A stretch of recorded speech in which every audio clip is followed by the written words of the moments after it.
Este evangelio que acabamos de escuchar, chicos, nos pone frente al tema de la fe. Es una virtud teologal. ¿Se acuerdan lo que es la fe?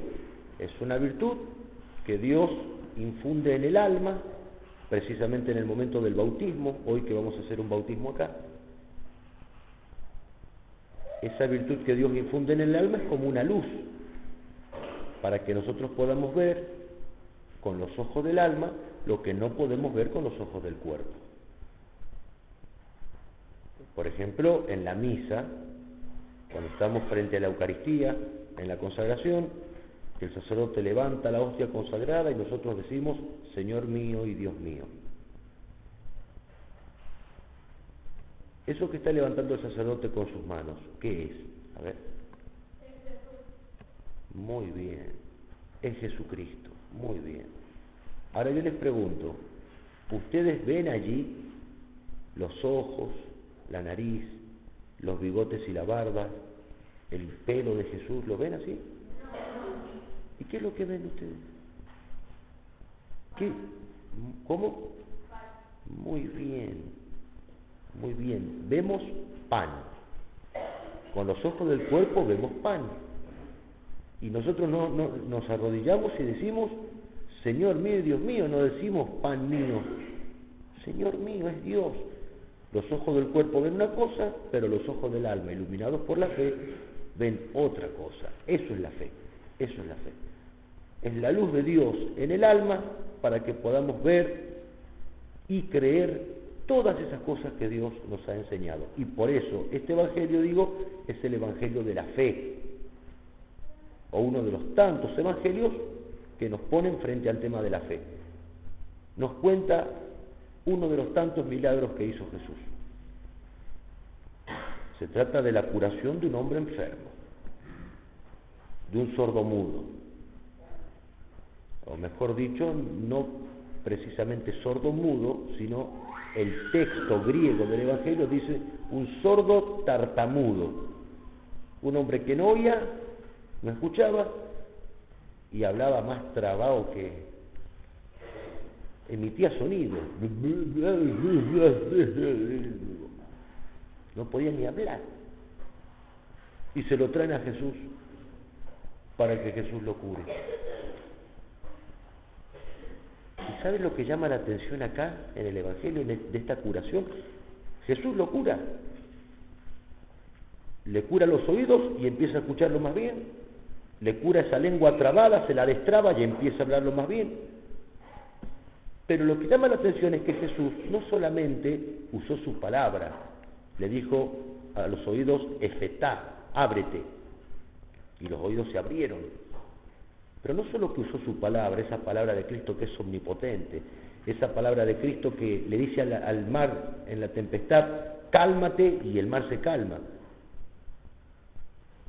No solamente que lo cura con su palabra omnipotente, sino que llama la atención un montón de gestos de Jesús en este milagro. Y uno dice, a ver, es que yo no entiendo. Se pone saliva, la saliva de él se la pone en la boca al sordo, le mete los dedos en las orejas, mira hace un montón de gestos, y yo dice, ¿para qué? Ah, ya sé para qué. Porque Jesús quería hacer teatro. ¿O no? Ya sé, había montado un circo. Entonces él era el dueño del circo y hacía cosas raras para que lo vieran. No, muy bien, no. ¿Y para qué todo eso entonces? Miren, acababa de hacer un milagro mucho más difícil, si se quiere, que era resucitar a un muerto. Y al muerto lo resucitó con una sola palabra, no hizo nada raro. Y ahora de pronto acá, que en este milagro que es mucho más fácil, se pone a hacer tanta historia Jesús. Fíjense, los oídos de este hombre estaban sordos, su boca, su lengua estaba trabada, no podía hablar bien. Y a partir del milagro empieza a oír y empieza a hablar normalmente. Es el evangelio de la fe, porque este hombre, este enfermo, viene a ser como el representante del hombre sin Dios. representa a toda la humanidad sin Cristo. Fíjense que culpa del pecado, antes de Cristo, el hombre quedó imposibilitado para escucharlo a Dios, sordo con los oídos del alma. A lo mejor con los oídos del cuerpo podía escuchar un montón de cosas, y si se quiere hoy, podían escuchar la radio, podían escuchar la tele, podían escuchar los gritos, ir a una cancha de fútbol y escuchar la tribuna, pero los oídos del alma sordos, imposible para escuchar la voz de Dios. Y culpa del pecado, antes de la venida de Cristo, los labios del hombre quedaron imposibilitados para hablar con Dios y de Dios. Y podían hablar muchas cosas humanas, hablar con otros hombres, y si se quiere hoy, siguiendo el ejemplo, hablar por la radio, hablar por la tele, hablar por teléfono, ir y cantar, ir a hacer hinchada, pero imposible que el hombre pueda alabar a Dios con los labios del corazón, con los labios del alma. Eso es la fe. Este enfermo del Evangelio representa a la humanidad que quedó así, culpa del pecado. Y Cristo, al devolverle los oídos del cuerpo y al devolverle el habla del cuerpo, le está también comunicando el don de la fe. Por eso es el Evangelio de la fe. ¿Cuándo empieza la fe en el alma? ¿Cuándo Dios nos regala la fe? A ver. No, antes. Muy bien, en el bautismo. En el bautismo. Ahí Lucía Abril, era el nombre. Luciana Abril. Luciana Abril no tiene fe. Y enseguida cuando sea bautizada va a tener fe. ¿Cómo va a tener fe? Si no puede, no va a poder decir yo creo en Dios. No lo puede decir porque todavía no tiene uso de razón, pero Dios ya le va a haber regalado la semilla de la fe. Y esa semilla va a ir creciendo en el corazoncito de ella, en el alma de ella, en la inteligencia de ella. Va a ir creciendo cada vez más. La fe empieza en el alma en el momento del bautismo. Ahí es cuando Dios nos suelta la lengua, la destraba, y nos abre los oídos para que podamos escucharlo y para que podamos hablar de Él y con Él. Por eso fíjense y presten atención, dentro de un rato, que la Iglesia, en la ceremonia del bautismo, ha copiado estos gestos que usó Jesús hoy. La Iglesia los adoptó para la ceremonia del bautismo. Dentro de un rato, presten atención, el sacerdote con el dedo le va a hacer una señal de la cruz a Luciana Abril en los labios y en los oídos, y le va a decir así: el Señor Jesús, que hizo oír a los sordos y hablar a los mudos, te permita muy pronto escuchar su palabra y profesar la fe para gloria y alabanza de Dios Padre. Ahí en el bautismo Dios le va a regalar la fe, como Cristo se la regaló a este enfermo. Y por eso todos esos gestos de Jesús, que no es para hacer un circo, que no es para hacer un teatro, porque Jesús cada vez que enseñó con sus palabras, pero también enseñó con los gestos. Cada acción de Jesús nos quiere enseñar algo. Dice el Evangelio que cuando le llevan a este hombre enfermo, lo primero que hizo Jesús es llevárselo aparte, lejos del ruido. Porque para adquirir el don de la fe hay que apartarse del mundo, chicos. El lenguaje del mundo y el lenguaje de la fe son dos lenguajes enfrentados, son contradictorios y son incompatibles. No se puede servir a Dios y al demonio. No se puede agradar a Dios y al mundo. No se puede tener fe en medio del ruido del mundo. Por eso Cristo se lo lleva aparte. Dice San Juan de la Cruz que Dios habla en el silencio del corazón, allí. Y una vez que Jesús se lo llevó aparte, ¿qué hizo? Le introdujo los dedos en los oídos. ¿Por qué? Porque dice la Sagrada Escritura que la fe entra por el oído. Y Jesús no solo que le iba a liberar el oído del cuerpo, sino sobre todo le iba a dar la fe, como decíamos recién. En tercer lugar, un gesto curioso de Jesús. Con saliva moja la lengua de este enfermo. Eso significa la predicación, la palabra de Dios.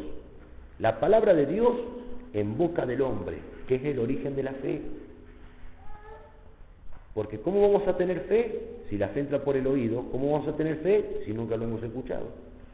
¿Y cómo vamos a escuchar si nunca nadie nos lo predicó? Esa palabra de Dios en boca del hombre, que tiene que ser como una brasa que nos queme por dentro, chicos. La vocación del profeta Isaías en el Antiguo Testamento, cuando Dios los manda a predicar, dice que un ángel del cielo con unas tenazas agarró unas brasas y le quemó la lengua. Eso tiene que ser la palabra de Dios en boca nuestra, en boca de un bautizado. Es como una brasa que nos queme por dentro, porque la palabra de Dios es así.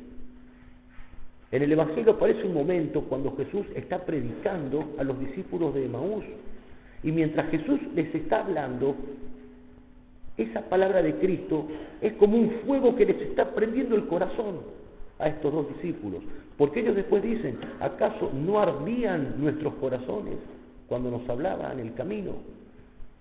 Y así como la palabra de Dios quema, la palabra de Dios en boca del hombre tiene que ser así. Cuando nosotros hablamos de Dios, tenemos que hablar de Dios con pasión, con ardor. ¿Cómo puede ser, caramba? ¿Cómo puede ser posible que si uno es fanático de Boca, o si uno es fanático de River, o si es fanático del Depo, o si es fanático del club que sea, cada vez que tenemos que hablar de esto hablamos con pasión? Y no hay nada más, y defendemos lo indefendible. Hace 80 años que no salimos campeón, pero siempre vamos a buscar un argumento para decir que seguimos siendo los mejores, y ponemos tanto ímpetu en una pavada. Tenemos que hablar de Dios con pasión, porque esa palabra es fuego en el corazón del hombre. En cuarto lugar, Jesús, dice el Evangelio, levantó los ojos al cielo. ¿Por qué? Porque la fe que le iba a dar este hombre es un regalo de Dios, es un don de Dios, es un regalo que viene de lo alto. Esa fe no la podemos adquirir nosotros, chicos. Esa fe no la podemos comprar en el supermercado. Esa fe no la puede dar la seño en la escuela. Esa fe no la podemos ir a buscar a cada vuelta en la municipalidad. Esa fe no la podemos buscar en la plaza, en ningún lado la puedo adquirir, no la puedo comprar, no puedo. No es algo humano, es algo que me regala Dios, que viene de arriba. Y en quinto lugar, dice el Evangelio que Jesús suspiró, dio un gemido cuando levantó los ojos al cielo, indicando lo que le iba a costar darnos ese don, regalarnos la fe. Le iba a costar nada menos que su vida, que su sangre y su muerte en la cruz. Y al final de todo le dijo: Efetá, ábrete. Se lo dijo en una lengua extraña. ¿Por qué?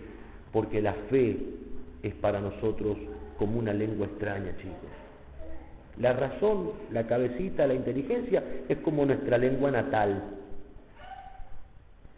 Pero nosotros no nos podemos ir al cielo con esa lengua natal. Necesitamos una lengua extraña que es la fe, precisamente. A ver, levanten la mano los que estuvieron ayer en el encuentro que hicimos de la catequesis. Muy bien, bajen la mano. ¿Qué vimos en el cine? Muy bien, Narnia, las crónicas de Narnia. ¿Se acuerdan los chicos que entran en un ropero y cuando van buscando dentro de los abrigos del ropero se encuentran de pronto? ¿Dónde se encuentran? En Narnia, en una ciudad, en un mundo totalmente distinto. Un mundo frío, culpa del pecado. Pero cuando llega Aslan, cuando llega Cristo, cuando llega el sol de la redención, el calor del amor de Dios empieza a derretir la frialdad del pecado y Narnia todo se convierte en un reino que sirve a Dios. ¿Y cuántos años pasaron de eso? Si esos chicos después, Aslan los coronó rey y se hicieron grandes. Pasaron años. Y cuando vuelven al ropero, vuelven siendo chiquitos y ya han pasado segundos, nada más, minutos, el profesor los estaba esperando ahí. Hagan cuenta que la razón que tenemos, la inteligencia, la cabecita, es como vivir en la casa del profesor. Y meternos en el ropero y llegar a Narnia es el lenguaje de la fe. Es un mundo distinto, es un mundo extraño. Incluso Lucía es la primera en que ve todo eso, ¿se acuerdan? Y los hermanos no le creen. Y cuando le dicen al profesor, el profesor les recrimina a los hermanos y les dice, ¿por qué no le creen? ¿Su hermanita Lucía alguna vez les mintió? No, señor. ¿Su hermanita Lucía está loca? No, señor. Entonces le tienen que creer. Ah, pero profesor, ¿cómo va a haber un paraíso dentro de un ropero? Todo es posible, dice el profesor. Ustedes le tienen que creer. Chicos, cuando Dios nos habla fundamentalmente de dos maneras. Su voz la escuchamos exteriormente a través de la iglesia, como están ustedes escuchándome ahora a mí. Cuando el Papa enseña, cuando los obispos enseñan, cuando los sacerdotes enseñan, es la voz de la iglesia, es Cristo que a través de ella nos enseña, y esa voz la oímos. Pero también, y esto les va a pasar más de una vez cuando sean grandes, también Dios nos habla internamente, y nos habla con un lenguaje único, y muchas veces eso ni siquiera se puede contar, porque si nosotros lo contamos, no nos creen. Son mociones interiores, son toques con los cuales Dios mueve la inteligencia y el corazón. ¿Y qué le vamos a ir a decir al aseño, a papá, a mamá, al súper, al club, que lo que Dios nos está hablando en el corazón, si nadie nos va a creer? Van a pensar que estamos locos, como a Lucía que no le creían. Dios habla así, exteriormente e interiormente, y por eso digo que la fe es un lenguaje extraño, es un lenguaje que está por encima de la razón, pero es la única norma segura para conocerlo a Dios bien, sin miedo a equivocarnos. Si nosotros queremos conocerlo a Dios por la inteligencia, y vamos a aproximarnos un poco, pero en algo le vamos a errar, seguro. Con la fe estamos seguros que no nos vamos a equivocar. Este Evangelio nos tiene que ayudar a vivir cada vez mejor nuestra fe, a vivir cada vez mejor nuestro bautismo. Si Dios nos regaló la fe en el bautismo, no podemos dejar que eso haya quedado allá un día cuando fuimos bautizados. Eso todos los días lo tenemos que actualizar, porque todos los días Cristo nos sigue diciendo, efetá, abríos a nuestros oídos, ábrete, y nos está diciendo a nuestra lengua, suéltate a los oídos, que nos abramos para no escuchar pavadas, sino para escucharlo a Dios, que nos habla por la iglesia y que nos habla en el corazón, y a la lengua para que no hablemos estupideces, para que no hablemos pavadas, para que hablemos de las cosas de Dios, en la escuela, en la casa, en el barrio, en el club, en donde estemos, y que no tengamos miedo de hablar de las cosas de Dios. Este Evangelio nos tiene que hacer crecer en la fe, y crecer en la fe significa vivir con todas las exigencias que implica la fe, con todas, incluso hasta el punto de estar dispuestos a morir por la fe si algún día Dios me lo pide. ¿Se entendió? ¿Seguro? Bueno, vamos a pedir a la Virgen, ella que es maestra de la fe, que nos ayude a crecer en la fe, que nos ayude a vivir cada vez mejor nuestra condición de bautizados. Le vamos a pedir que Jesús nos siga tratando como el enfermito del Evangelio, que siga abriendo nuestros oídos para escuchar su voz, que siga abriendo nuestra lengua y soltándola para proclamar todas las maravillas de Dios, y que esa lengua jamás se avergüence de las cosas de Dios. Hasta que algún día nos encontremos con que hemos pasado del otro lado del ropero, y estemos en Narnia del cielo, allí donde la fe va a desaparecer para dar lugar a la visión sin fin.